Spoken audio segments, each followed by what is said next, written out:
comes down to this moment for Super Bowl 42. That day, we were the underdogs. It was a game many thought was over before we even played. Unless the Giants can come back here, the undefeated Patriots are poised to make Super Bowl history. I knew I was open, but I wouldn't be open for long. Direct snap to Manning. Back to throw. The rush. As I look back, it was easy to see Eli was under duress. Gonna be hit. Gonna be sacked. No, he got out of it. Unbelievable. And he fires it off.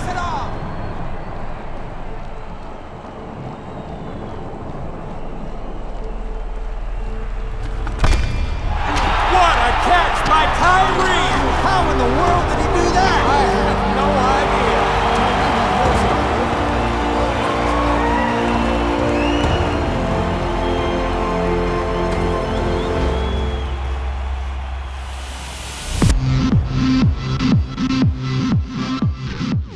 The New York Giants drafted me in the 6th round of the 2003 draft, and it was everything that I was looking for. You know, I had some tremendous challenges through college, and getting the field, getting the recognition, and now I felt like, you know, this is finally it. So it was about that. It was about that glory for me as a rookie, and I just enjoyed every moment of it.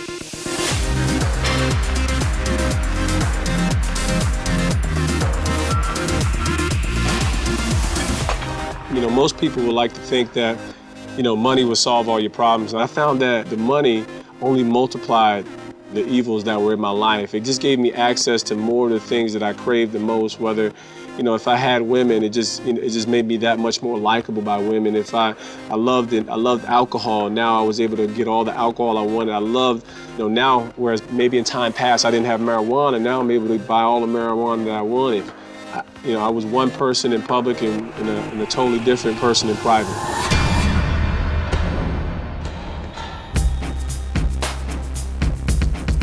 My struggles with alcohol were a lot more than just having a good time and getting wasted and laughing away. I was totally, you know, just inebriated to the point where I couldn't keep my composure. There were times where my blackouts, you know, led me to places where I woke up the next day and naked in a bed and not knowing, you know, what happened the night before. You know, I smoked weed every single day throughout my rookie year, and I began to not just smoke the weed, I began to sell the weed. I'll never forget those sirens in my rearview mirror, the sound and how my heart dropped in that very moment. You know, being asked to get out that car and them searching the car and pulling out that half a pound of marijuana. And it was a deflating moment in my life. For the first time, you know, as I was being pulled into that Fort Lee jail cell, I realized that I was broken. You know, I was broken and there was no one to look at other than myself. And at that moment, nothing else mattered. I just knew I needed something more. I just cried out in desperation and just said, God, all I know is I need you. And that following weekend, after I got arrested, I ended up in the back of a church in a fetal position, crying and weeping out to God. I could no longer resist God's love. As I received God's forgiveness, I knew that I was new.